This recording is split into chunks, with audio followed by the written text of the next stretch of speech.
last time you sung this song? When's the first time you sung this song? I feel like traveling on. My heavenly home. My heavenly home is bright and fair. I feel like traveling on. Nor pain nor death can enter there. I feel like traveling on. Yes, I feel like traveling on. Traveling on. My heavenly home is bright and fair. I feel like traveling on. How many is that the first time you've ever sung that song? Whoa! Man, that's a lot of people. I'm really kind of surprised. Let's do that first verse again, folks. It's great. It keeps you moving. Maybe we should do that in the morning. You probably wake up half the congregation. You know what I'm saying? Hymn number 467. I feel like traveling on. My heavenly home is bright and fair. I feel like traveling on. Nor pain nor death can enter there. I feel like traveling on. Yes, I feel like traveling on. I feel like traveling on. My heavenly home is bright and fair. I feel like traveling on. Pastor?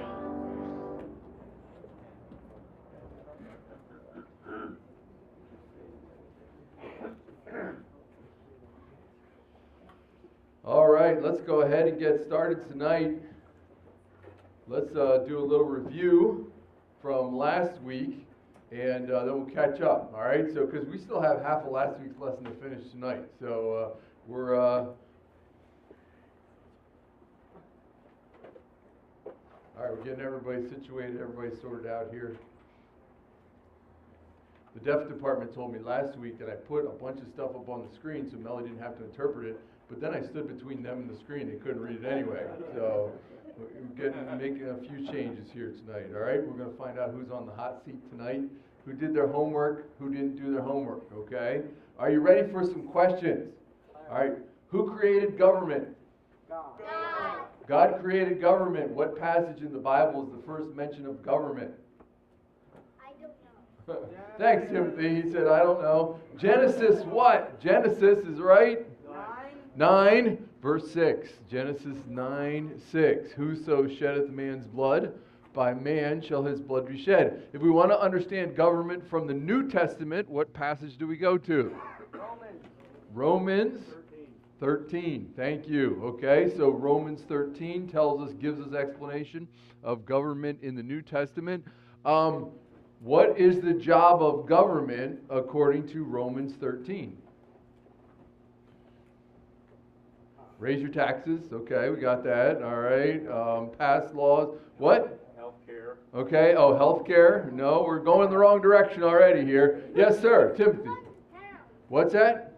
To run the town. Okay, that could be part of it. Yes, sir. Protection. Okay, protection is part of it. Punish evil. Okay, there we go. Well, punish evil is one. That's what you're talking about, right? Protection, punish evil. I believe it's a terror to evil is the wording there in Romans chapter 13. And yes, sir. Should it also be to keep the government in line? Okay, well, I haven't gotten there yet. Okay, all right. We're going to get there. All right. But so we have one of the jobs, according to Romans chapter 13, is government is to be a terror to evil. The other job is there to reward good. They're to create an atmosphere where good can be rewarded. Okay, and Timothy talked about running the town. What does government do in the town? You drive through Percy, and it's full of a bunch of empty factories, right? Which is kind of sad. There was a time when Percy flourished as a town full of factories. Why? Because they ran a railroad line through there. There were trolley lines that helped move the goods from the factories so that they could be shipped out and they could be distributed. Those things all came when government made it possible for people to work, right? Let him that stole steal no more, but rather let him labor. I'm glad you're paying attention this morning, okay? Working with his hands, the thing that are good, that he may have to give to him that needeth. Now, here's the big struggle. And last week we talked about how we came to the Constitution. Okay?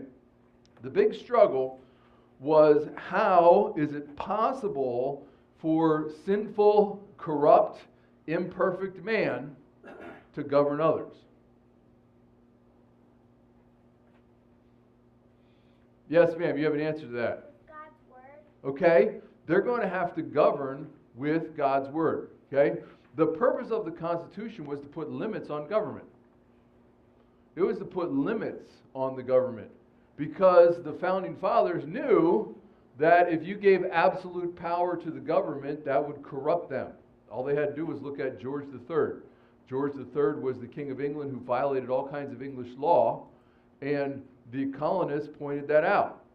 And so they came to writing the Constitution. They were trying to figure out, how do we limit government? Okay, now, what we're going to do in this class, as I put things up here on the screen, if you see them in red, those are actual words from the Constitution. Okay? And really our goal through this class is to look at the words of the Constitution and understand what it says. Now, you all have an advantage in understanding the Constitution because you read your King James Bible and you understand it. Okay? The wording is very similar, and we're going to go through it. Now, how long is the Constitution? Anybody know? Anybody want to guess how many words are in the Constitution?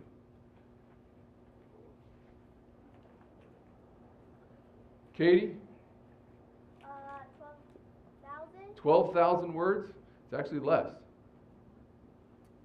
Josh? 500. Okay. More than that. Okay. All right. Timothy? 1,000. Okay. It's 8,000 words. All right. To just give you a comparison, when the United Nations Charter came out, it was 80,000 pages. Okay. So the Constitution is actually a document that the Founding Fathers created so that it would limit government and it could be understood by the people. They wanted everyone to know what it said and understand what it said. So here we go. You want to read with me? I think this part is cool because if we do it all together. You ready? Let's do the preamble together. We, the people of the United States, in order to form a more perfect union, establish justice, ensure domestic tranquility, provide for the common defense, promote the general welfare, and secure the blessings of liberty to ourselves and our posterity, do ordain and establish this Constitution for the United States of America. So right at the very beginning of the Constitution, we have a purpose statement. This is why the Constitution has been written. So the first statement we have is, we the people. The Constitution is ordained and established by the people. The English government had this concept called divine right of kings, where they said that the kings are appointed by God and the kings rule in God's place. The Constitution was a new idea and a new concept, that law and government could originate with the people and it could be controlled by the people. So that phrase, we the people, is very important. The people are in charge and not the government. Okay? Got that? The people are in charge and not the government. You kind of tuck that phrase back in your mind, and as we go through the Constitution, look at the places where the people are in charge and not government. Okay? So the Constitution was created to limit the powers of government. But the Constitution also limits the people. Okay? And we're going to look at both those concepts. Okay? In order to form a more perfect union, the goal of the Constitution was to establish a stronger union. What was the government of the United States before the Constitution? My kids don't answer. Okay? No. After the colonies, before the Constitution, between 1776 and 1787, Owen's like, man, I heard it last week. I remember this, okay? What? I heard it. Okay? The Articles of Confederation. So there was actually a government before the Constitution. It was a weak federation of states. And we talked about the limitations last week. But the Constitution, the point of this was to establish a stronger union. The Articles of Confederation were a weak union of sovereign states. They did not give enough power to one federal government. In fact, up until the Civil War, when people referred to the United States, they said the United States are. Okay? So our country was not looked at as one nation, it was looked at as a group of states together. So they would say something like the United States are holding an election. Today, what do we say? We say the United States is holding an election. So things changed there, but it was a union, established justice. One of the goals was to create a national legal system. If you as an individual had a difficulty with a state under the Articles of Confederation, the only option you could do was you could sue a state, but only in the state court system. There was no court system outside of the states, and the Articles of Confederation did not provide a national judicial system. So, if there was a question about somebody's immigration status before the Constitution, we didn't know where to take that to a court because there was no national court. So you might go to the Pennsylvania court or the New Jersey court or the Delaware court, and all of those courts would be able to say something different, okay? And quarrels ensued between the states over boundaries and over trade, particularly about along the Potomac River, where Maryland and Virginia, they were battling over trade along the river. So the Constitution established a court system. Ensure domestic tranquility. The stronger union was to enable the United States to preserve domestic order. Okay? Under the Articles of Confederation, we had the Shays Rebellion, where Daniel Shays and a group of farmers in Massachusetts rebelled against a tax passed by the federal government. There was no way to quell that insurrection, so the purpose of the Constitution was help ensure within the country, ensure order and tranquility. And a common tribunal was needed to deal with rebellion, like Shays' Rebellion. There was no way to deal with it, okay?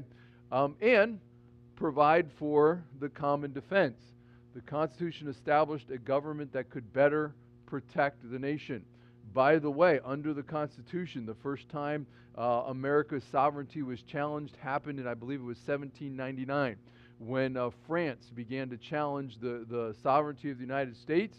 But now, under the Constitution, the United States had a way to respond. And when the United States government began building a navy, France backed down because they said, oh, the Americans are going to fight. Now, eventually, we would fight another war under the Constitution, which would be the War of 1812. And America was able to succeed in that war because of the Constitution. The Army and Navy were needed to protect the new Republic of the United States from Indian tribes, as well as those European nations that held territory adjoining the 13 colonies. And I'm trying to remember, I was in St. Paul, Minnesota. I went to a fort, I think it was called Fort Peterson.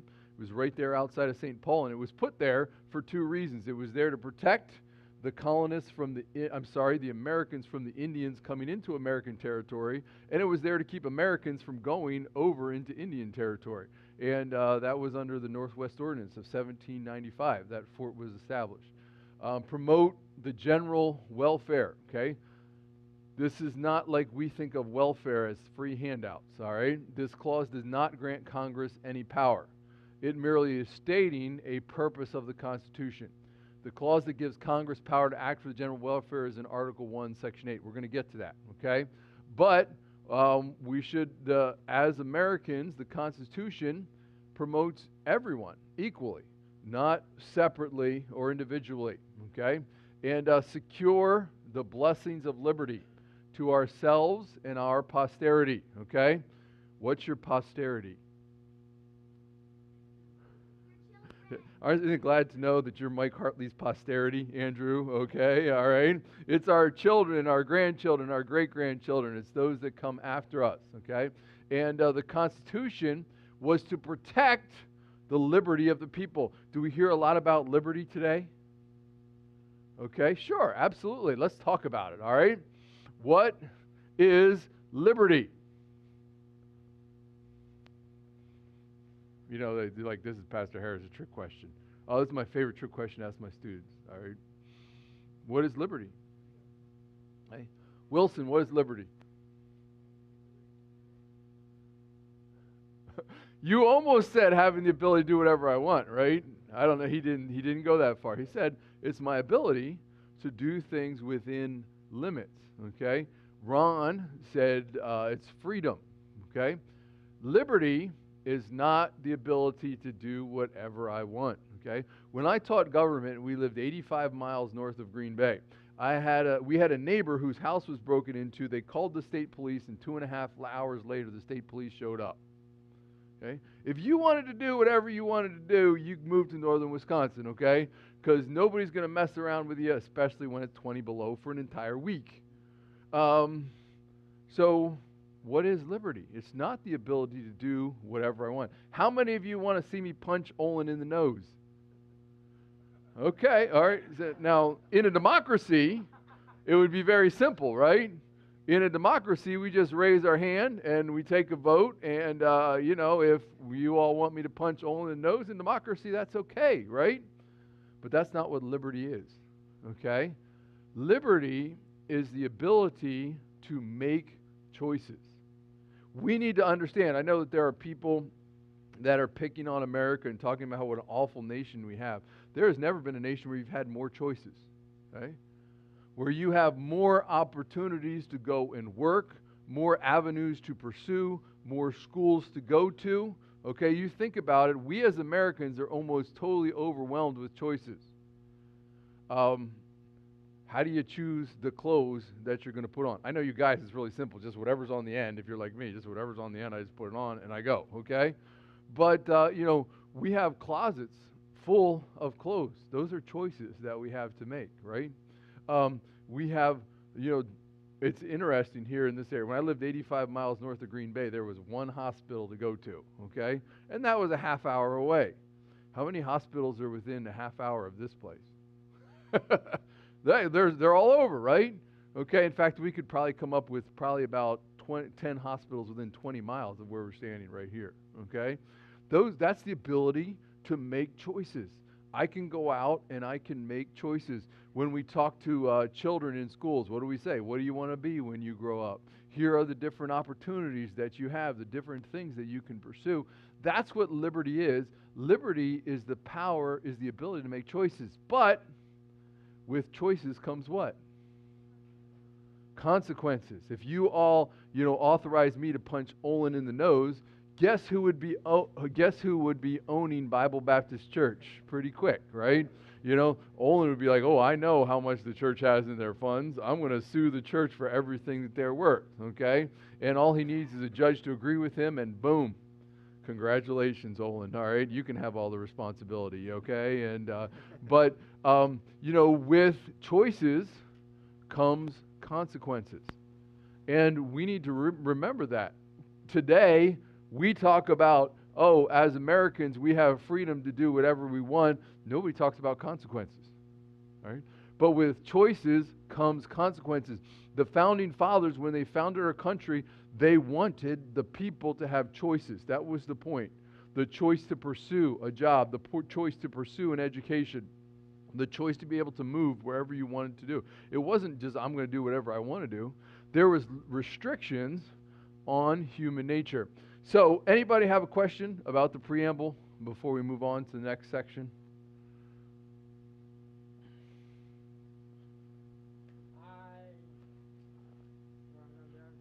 Part of the meaning of liberty is the freedom to do what's right. I mean, I know that sounds stodgy. No, but you're absolutely right. It should be the ability to do what is right. And, you start to think about here in America, how hard is it for you to pay your taxes? Okay? Some of you work in companies, you probably have someone that's their whole job, is to keep track of, okay, in order to meet all of these different rules, you have to do all of these different things, right?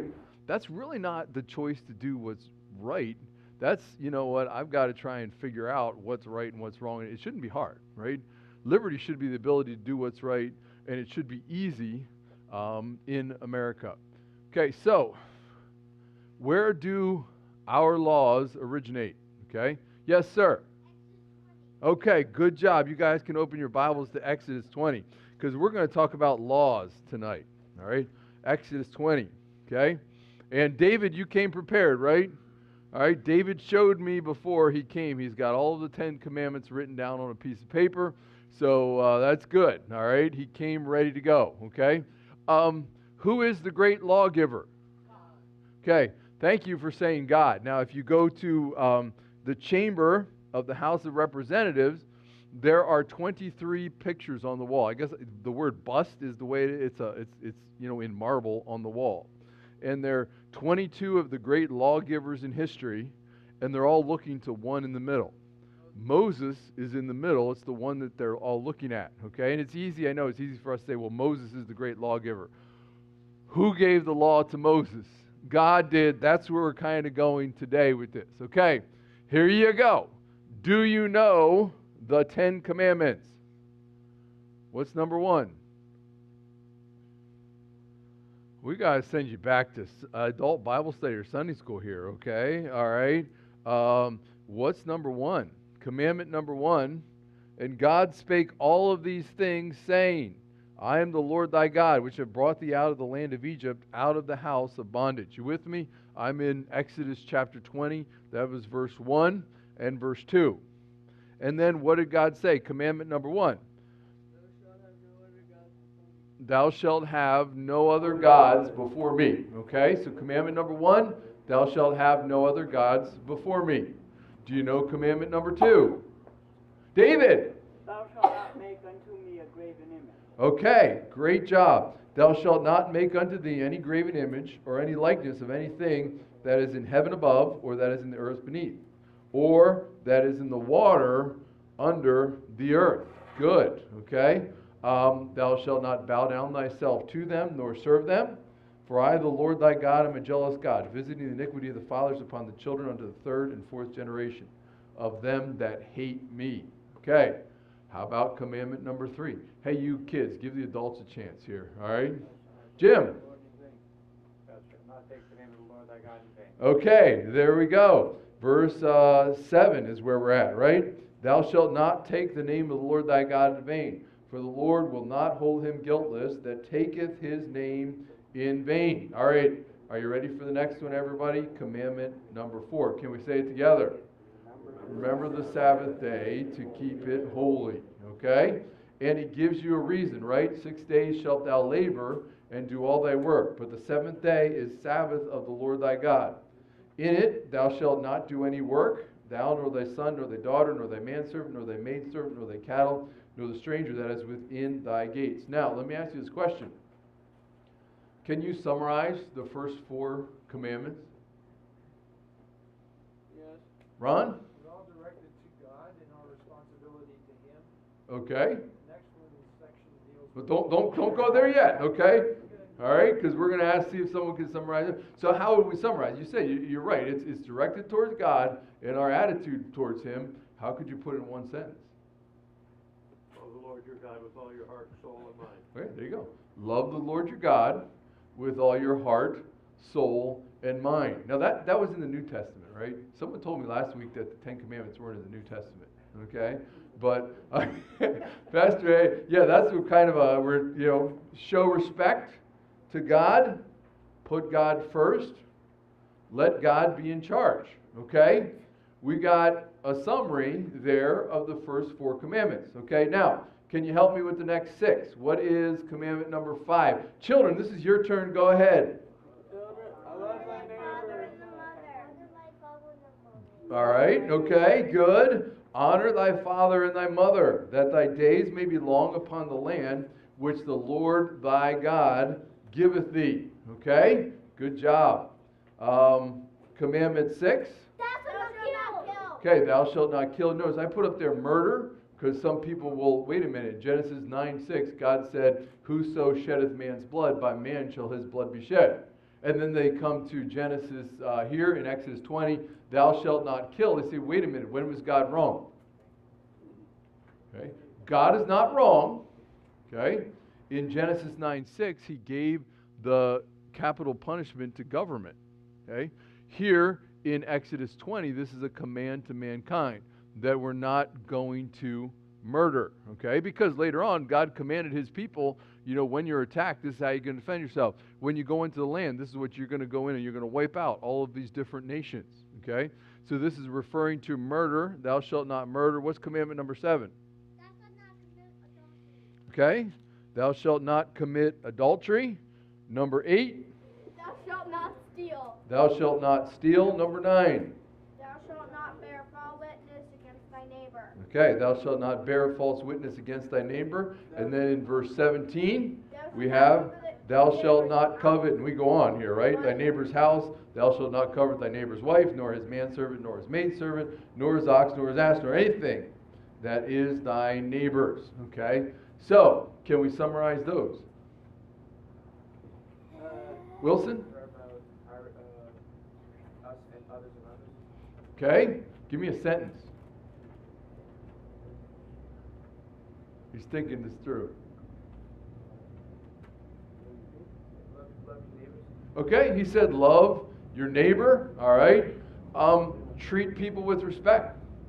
Love everyone around you, okay? Now, in Matthew 28, verses 37 through 40, someone came to Jesus and said, what is the greatest commandment? And he said, thou shalt love the Lord thy God with all thy heart, with all thy soul, and with all thy mind. This is the first and great commandment, and the second is like unto it, thou shalt love thy neighbor as thyself.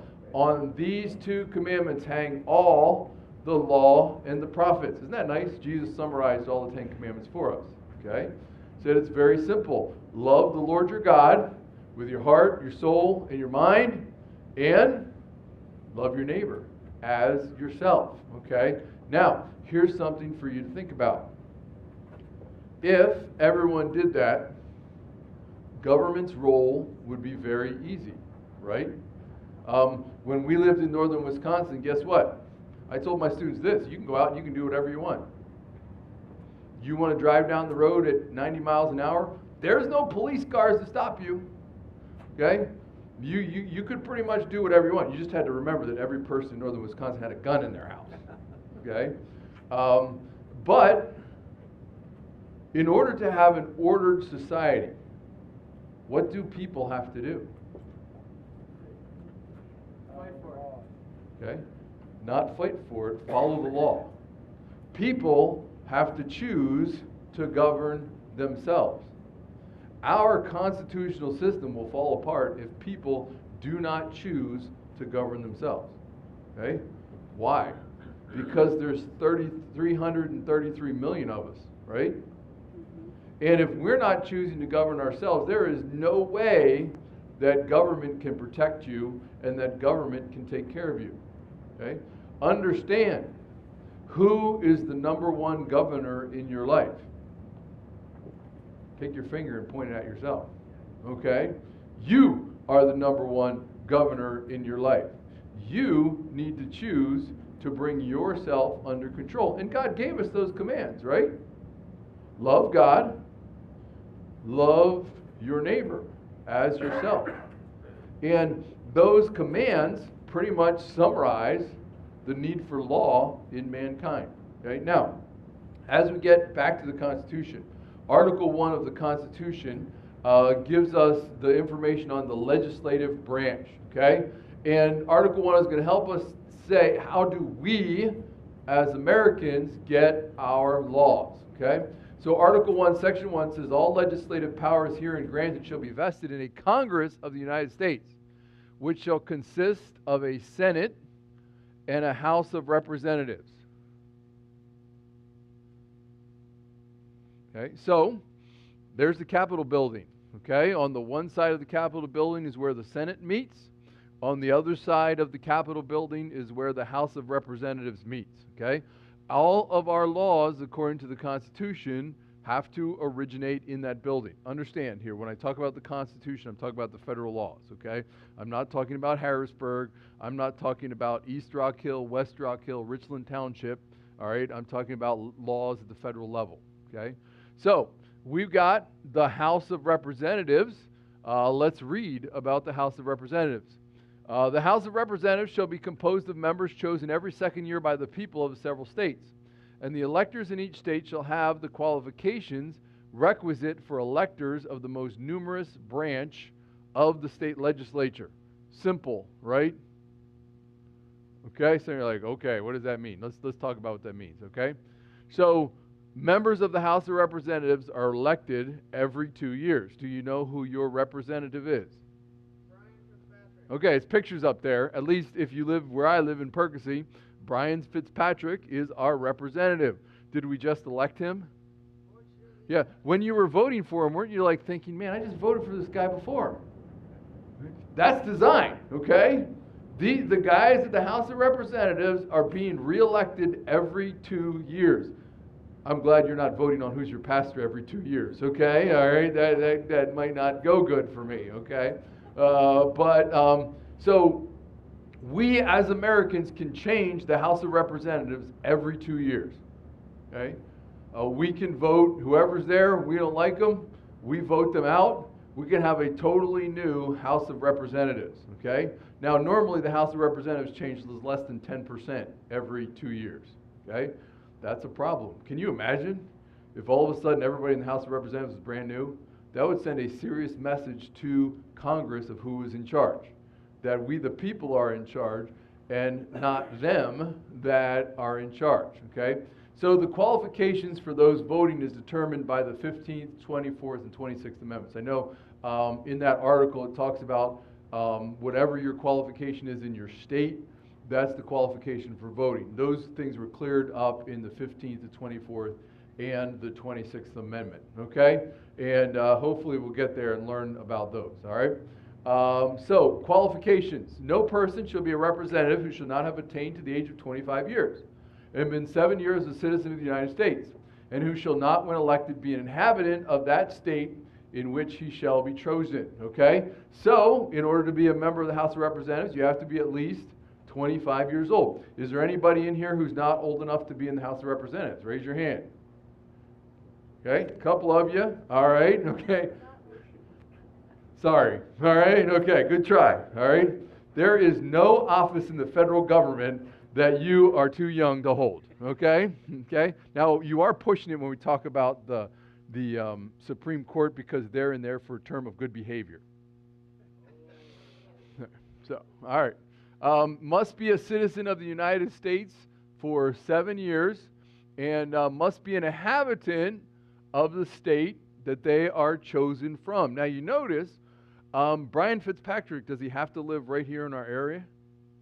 No, he has to live somewhere in Pennsylvania, okay? He has to be an inhabitant of the state according to the Constitution, okay? Now, how are the representatives divided up? That's what the word apportionment means. Representatives and direct taxes shall be apportioned among the several states which may be included within this union according to their respective numbers, okay? So the number of representatives, the numbers of members in the House of Representatives is based on population, okay? As Pennsylvanians, we like that. Why?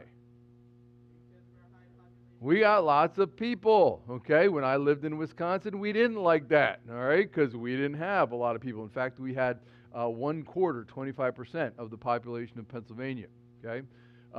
So that statement simply saying the number of the members of the House of Representatives is based on population. The actual enumeration shall be made within 3 years after the first meeting of the Congress of the United States, and within every subsequent term of 10 years in such manner as they shall by law direct. Every 10 years, when the government counts how many people are in the country, what do we call that? The census. Where did it come from? Right here in the Constitution. It says every 10 years, the people in the country have to be counted so we know how many representatives represent each state in the House of Representatives, okay? And it says the number of representatives shall not exceed 1 for every 30,000, but each state shall have at least 1 representative. Okay, we've outgrown this, right? So when the Constitution was first written, every 30,000 people had 1 representative, okay?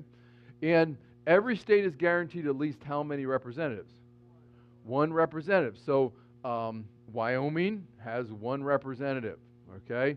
North and South Dakota, 1 representative, okay, because of their population. Their population is so small, okay?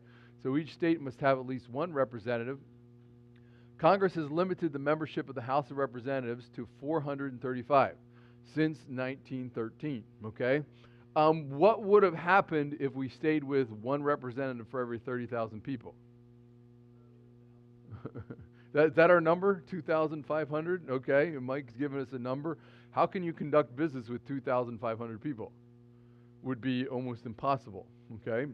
So the House of Representatives has been limited to 435 people. And you can see up here on the chart, this is how many representatives each state has. So you can see Pennsylvania, we have 17 representatives, okay?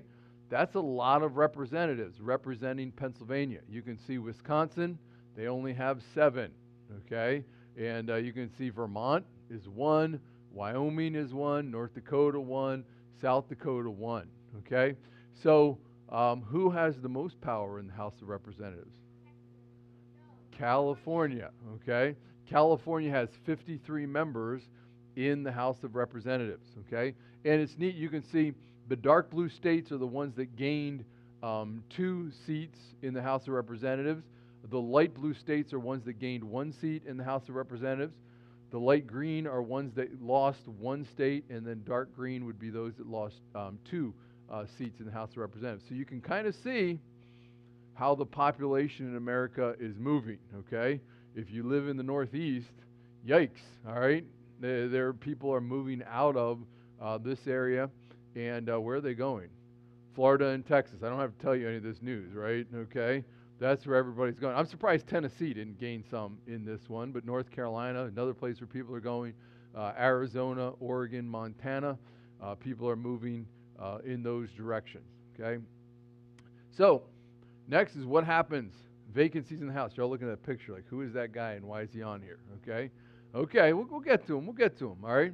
When vacancies happen in the representation from any state, the executive authority thereof shall issue writs of election to fill such vacancies, okay? So, if Brian Fitzpatrick was walking out of the Capitol Hill and he got hit by a bus, Josh Shapiro would order a writ of election. This is when we're going to have an election to replace him, okay? So the governors can fill those vacancies, or they're going to have an election. The governors are the ones that set up that election, okay? Anybody confused so far? Pretty simple so far, okay? Officers, the House of Representatives shall choose their speaker and other officers, okay? So the House chooses its own officers. So they choose Speaker of the House. You've been paying attention to the news? Because what happened just a few weeks ago, pretty cool, right?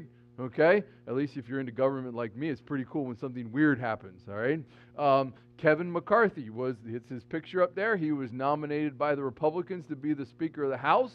And in order to be the Speaker of the House, you have to have a majority of the vote in the House. There were about 10 Republicans that said, wait a minute, we don't know if we like this guy quite yet. We need to talk to him. And they kept voting no over and over and over and over and over again. And guess what happened? Because they kept voting no, they weren't making any laws in the House of Representatives for a whole week. Okay? All right? They were stopping everything. And I know. The news media, made the Republicans look disorganized and, disunified. And they actually had a voice. They were voicing their opinion. They were doing what the Constitution was created to do. Okay? By the way, does the Speaker of the House have to come from the House of Representatives? He actually doesn't. Okay? There's nothing in here that says he has to be a member of the House of Representatives, because the other offices are actually people that aren't elected members of the House of Representatives. There's a chaplain, there's a chief administrative officer, there's the clerk of the House, there's a sergeant at arms. Okay? Now, is the Speaker of the House a powerful position? Yes, okay, absolutely. In fact, Kevin McCarthy, those Republicans that withheld their vote said, listen, we will not vote for you unless you guarantee us a yes vote on amendments. Since 2016, when people proposed bills in the House of Representatives, anybody could add an amendment onto a bill. When they came onto the floor of the House, the Speaker would not allow anybody to vote on the amendments. You just had to pass the bill as it was. So you might be a representative, you put out a bill, and everybody just throws all kinds of other junk onto your bill in amendment form. The Speaker of the House was requiring everybody in the House, you either voted for the bill or didn't. It didn't matter what the amendments were. Those 8 Republican holdouts told Kevin McCarthy, we will vote for you if you will allow us to vote yes or no on amendments to bills. And that actually just happened this week, where people proposing amendments to bills, it was yes or no. Vote yes or no to these amendments. And it was amazing. The Democrats said, wow, it's nice to be able to vote on something again. Because the previous Speaker of the House wasn't allowing open voting, open debate on the floor of the House of Representatives. And all of a sudden, like, wow, this is good. We can vote yes or no on these amendments, and we have a much greater voice, okay? So the Speaker is very powerful. If you're paying attention to the news, they were just fighting over committee assignments. Committees are very important as well. Who's on what committee? Because that's where the bills originate, or the bills first go to a committee. So people on the Appropriations Committee are going to be very powerful. People on the Intelligence Committee are going to be very powerful. Plus, you want to be very careful who are on those committees, right? Because you don't want someone who has ties with negative influences to be on those committees, okay? All right, so you check out your news, you can see what's happening, all right? Impeachment, okay? So the House of Representatives has the sole power of impeachment, all right? So let's talk about what is impeachment, okay? So the House of Representatives alone has the power to bring charges of impeachment against an officer of the United States, okay? So let's say over here, David is a judge. He's a federal judge, okay? All right, yeah, he's a federal judge. And there has been reports that he's been taking bribes, okay? Now, if this side of the room, let's just say you're the House of Representatives, okay? You're not the House of Representatives, so hang on here, okay? For some reason, we're going to let this side be the Senate, all right? Your job would be to bring articles of impeachment against him. Someone from this House of Representatives would say, we are going to impeach David because he has been accepting bribes. And then you would have a vote on the floor of the House of Representatives, okay? And it would be a majority vote of whether to bring impeachment charges against him, okay? Now, I want you to understand something. Impeachment is not removal from office. Impeachment is not saying that someone is guilty, okay? We're going to get to who determines whether they're guilty or not in a little bit, all right? But in American history, 3 presidents have been impeached. Do you know who they are? I should have put that up there. Oh, Andrew Johnson. Good job, Paul. Okay, all right. Andrew Johnson. Richard Nixon was not impeached. Okay, he resigned before he could be impeached. Bill Clinton and Donald Trump are the 3 presidents that have been impeached. None were removed from office, okay? They just had charges brought against them, okay? If you want to know more about Andrew Johnson, you see me later, okay? Now, we jump over to the Senate, all right? So the Senate, I'm sorry about these pictures, okay? But anyway, the Senate of the United States shall be composed of 2 senators from each state, chosen by the legislature thereof for 6 years, and each senator shall have 1 vote. So, every state gets how many senators? 2. Guess what? We in Wisconsin, we like that. Because now we had equal representation in Washington in the Senate. As Pennsylvanians, we think this is the dumbest thing out there, right? Because we're a whole lot bigger and we should have a lot more representation. But aren't we glad California only has 2? Okay, all right, okay. And Alabama likes this law because now Alabama has 2, okay? My brothers in Wyoming, they got more senators than they have representatives, okay? So the Senate, if you notice, when the Constitution was written, the Senate was chosen by whom? The legislatures of the states. I would tell you that you would not see those 2 pictures up there if this was changed by the amendments, okay? Because I know you're like, well, wait a minute, I voted for... You better not be telling me that, okay? All right? But these men were just voted on by the people of the United States. At least the one on the left was. The other one on the right is Bob Casey. I believe he is up for re-election in 2 years, in the next term, okay? So in the Senate, each state has 2. So, kids, how many senators do we have? 2. No. In the Senate. Every state has 2, so we have how many senators? In the United States, we have 100. Thank you. Okay, good. We have 100 senators, all right? Immediately after they shall be assembled in consequence of the first election, they shall be divided as equally as may be into 3 classes. The seats of the Senate of the first class shall be vacated at the expiration of the 2nd year of the second class at the expiration of the 4th year, and of the third class at the expiration of the 6th year, so that 1/3 may be chosen every second year, okay? This is vastly different from the House of Representatives. We can change the House of Representatives every 2 years. The Senate, however, 1/3 of them are getting elected every 3 years. So the senators actually serve a term of 6 years. So let's see, 2022 plus 6, 2028. Whew, we got a long time to wait, okay, all right, for the next election of one of our senators, okay? But the other one, I believe, is up in the next 2 years. So the Senate is changing. Only 1/3 of the seats of the Senate are up for re-election every 2 years. So the Senate is not going to change as much. So which job is more powerful, House of Representatives or Senate? Senate, obviously much more powerful because you're elected for 6 years instead of 2 years, which you start to think about this, the Founding Fathers were giving the power to the states by allowing them to vote on senators, and the people by allowing them to vote on the House of Representatives, okay? What does it take to be a senator? No person should be a senator who shall not have attained to the age of 30 years, been a 9-year citizen of the United States, and who shall not, when elected, be an inhabitant of that state for which he shall be chosen, okay? So your senators must be at least 30 years old, must be a 9-year citizen of the United States, and must be an inhabitant of the state for which he shall be chosen. Okay? Anybody know the oldest senator right now? 89. Okay, she's 89. You don't know her name though, right? Dianne Feinstein from California. She was elected in 1992, and she's still there. She's 89 years old. Okay, and she's going to be up for re-election in 2 years, at the age of 91 is how old she'll be when she's up for re-election. Okay. But any questions about qualifications? All right. So, yeah, go ahead, Jim. Yep. Thank you. It says, who shall not, when elected, be an inhabitant. It was the same for the House of Representatives, and I may be confused, I probably am, but it seems that I can't explain the wording for you, but I know what it. Elected, they don't have to be an inhabitant of the state. But I don't quite get the wording there, but I know the results of that.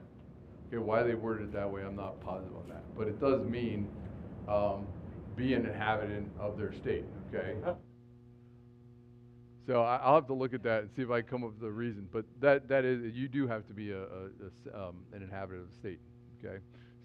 So for example, when Hillary Clinton ran for the Senate, her husband was in the White House. She left the White House and she established residency in New York. She bought a house in New York and she ran, which was great when she went to a state to run, but other people have been chastised for moving to states to run. I'm not sure how that works, but yeah. I guess it has to do with the first words of the Bible. No person. Right. Yeah, thanks, Andrew. You saved me some research. There you go. Got it, Jim? So it's a double negative. No person shall not.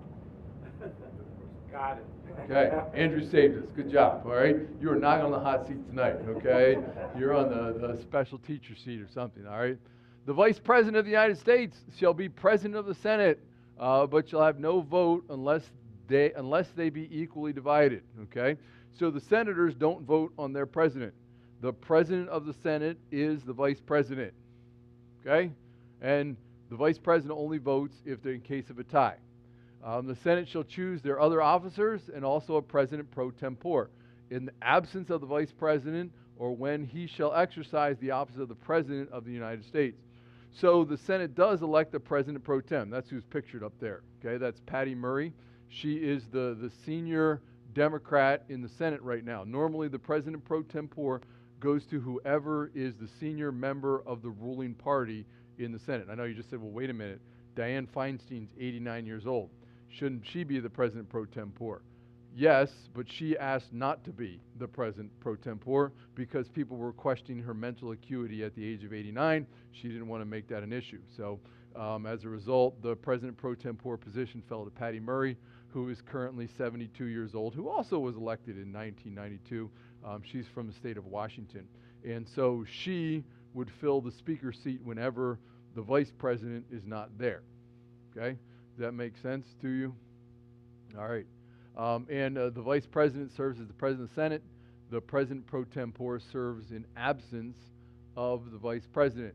Okay? Now, here we go. The Senate shall have the sole power to try all impeachments. When sitting for the purpose, they shall be on oath or affirmation. When the President of the United States is tried, the Chief Justice shall preside. And no person shall be convicted without concurrence of 2/3 of the members present. Okay?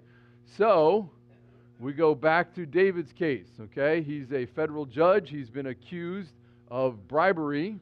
The House of Representatives brings up, they say, we want to bring impeachment charges against him. There's a majority vote in the House of Representatives. He then goes on trial in the Senate. Okay? Because he's a federal judge, either the vice president or the president pro tempore would sit in and preside over that trial. And he would have the opportunity to defend himself. The House of Representatives would have the opportunity to bring charges against him and bring their evidence forward. And then the jury is the Senate themselves. And in order to convict, you have to have a 2/3 vote in order to convict. Now, this is hard for me because there's 100 members. What's 2/3 of 100? Okay, 66. I think it's 67 by the time you do all the math and you can't divide a person in half. So 67 members of the Senate would have to vote to convict that person. I know many of you saw the different presidents that were up there. Andrew Johnson, he came 10 votes short of being impeached, and the rest of us have been around for the other ones, okay? But judgment in case of impeachment shall not extend further than to removal from office and disqualification to hold and enjoy any office of honor, trust, or profit under the United States. But the party convicted shall nevertheless be liable and subject to indictment, trial, judgment, and punishment according to law. Okay, so you as the Senate, if you voted to convict the Honorable Judge David Duckworth, could you sentence him to jail? No, you could not sentence him to jail. The only thing that you could do is remove him from his office of judge and say that he is no longer able to hold any other office of the United States. He could not run for president, okay? He could not run for House of Representatives. He could not run for Senate. And he could certainly not be a federal judge anymore, okay? Now, could the then justice system of the United States bring charges against him for bribery? They could, and then he could go through a trial system where he's being tried for bribery in a court and face possible jail time. That definitely can happen. So the Senate has the sole power to hear the trials, and I think we went over this, right? When the President of the United States is tried, the Chief Justice will preside. No person can be convicted without a 2/3 vote of the members present. And judgment can only extend to removal from office and disqualification to hold another office, but the person is still liable for a criminal trial, okay? So you can thank Josh for these pictures. He slapped them up there. But in American history, 21 people have been impeached, 8 have been removed from office, and 4 resigned before the trial. I believe the 8 that had been removed from office were all federal judges, okay? And the vast majority of them were convicted of bribery or convicted of, you know, illegal dealings, making dealings in cases on companies where they had a financial interest in that situation. So impeachment is not a tool that's used very much, okay? By the way, if you do the math, Donald Trump has been impeached 10% of all the impeachment cases, right? Okay, which is, anyway, maybe I'll refrain from my statements on that, okay? But, so it's not been used much, but it has been used, and 8 corrupt judges have been removed from office through the process of impeachment, okay? So that brings us, hey, we did good, okay? That brings us up to the executive branch. Got to come back next week to deal with the executive branch. Actually, we're not done with Article 1. There's a lot more to go, okay? But we'll talk about that next week. Any questions about what we covered tonight? Yes, sir.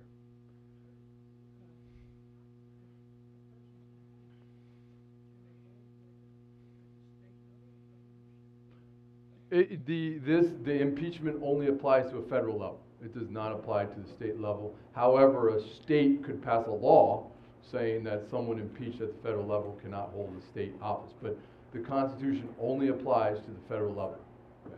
Yes, sir? What happens if a senator has been impeached in the removal of office? Okay. It has never happened, but there would be no change in the procedure. The House of Representatives would have to bring charges against the senator. The senator would then be brought up on impeachment proceedings in the Senate. I don't know if he gets to vote or not. I'm not positive on that. So I don't know. It hasn't happened. I'm sure I'm sure there's actually a law about that because much of the impeachment proceedings are covered by law.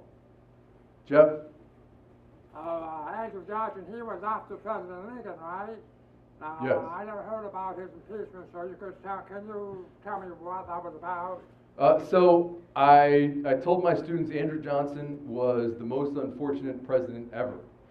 He was from the state of Tennessee, but he was elected to the Union during the Civil War, which was a very smart move on Lincoln's part to run. And Johnson only ran in 1864. He did not run. He was not. I believe it's Hannibal Hamlin was the vice president in 1860. I want to see you spell that one, Melody.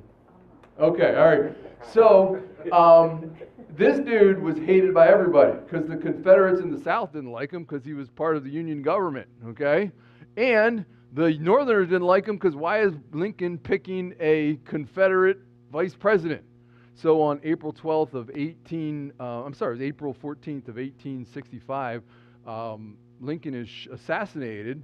So Johnson becomes vice president in January, so this is April. Just a couple months later, Johnson now becomes the president. It's kind of ironic, right? That the Union who fought against the South now has a guy from Tennessee as the president of the United States. So the radical Republicans in Congress who had done a lot of the back behind the door work to make the Civil War happen and who really wanted to punish the South instead of rebuilding it, they didn't like Andrew Johnson at all. And so he was, once again, in a political situation where the radical Republicans decided they were going to impeach him because he didn't do the stuff that they wanted. They had all these bills that they passed that was going to punish the South, a lot of them in violation of the Constitution. He vetoed them, and so they impeached him. But fortunately, when that trial went to the Senate, there were enough level-headed thinkers in the Senate that said this guy is not being impeached because of crime. He's being impeached for politics, and he actually was not impeached, and he remained our president until 1868. Okay, all right. He just wanted to see if I could remember all that stuff. All right, you guys can look that up, see if I was correct on that. By the way, all right. So, okay, all right. Any other questions? Now, here's something to think about. Okay, before you go, let me just give you a challenge. All right. I know this is enough for me as a government guy just to get excited about reading this stuff, but do you have an impact? Can you have an impact? Okay. Did any of you get a survey from Brian Fitzpatrick? Okay. At our house, we got one in the mail. He sent us a survey. What do you think? What's important to you? Guess what? We filled it out and we sent him a letter saying, hey, some of the questions on your survey were really hard for us to answer because you gave us two choices we didn't like. We would like this third choice. Okay. How far away is Washington, D.C. from us? How long does it take to get there? 3 hours, 4 hours? Okay, 2 hours. Scott's getting there in 2. Not on a Friday on I-95, okay, all right? But, you can go visit him. You can talk to him. You can have an impact in our House of Representatives, okay? The Senate, you could probably argue with me, we got no impact there. I don't know about that, okay, all right? But, when he sent out that survey, if every believer that got that survey filled it out in a God-steering way and sent it back to him, what would the results be? His eyes would be open like, wait a minute, there's a lot of people that think that way. Maybe I better vote that way because those people are going to reelect me in 2 years, right? So, it's easy for us to, they're just in Washington, they're just far away. We should be communicating with them, telling them this is where we stand. That is the privilege that we've been given as Americans, and we should be exercising that privilege to communicate with those that are making laws. Are these people powerful? Yes. Do they control you or do you control them? According to the Constitution. Okay? And as believers, a lot of times we think, we don't have any impact.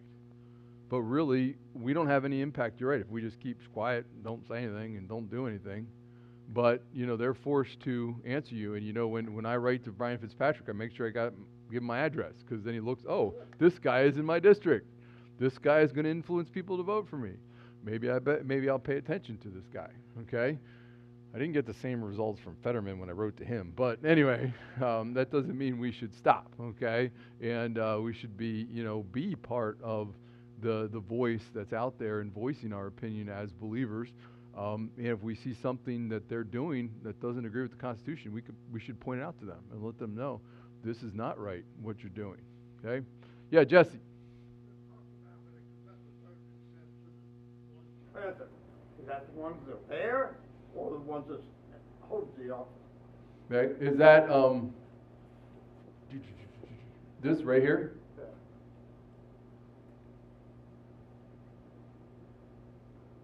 In the first paragraph, Okay. it refers to the member present.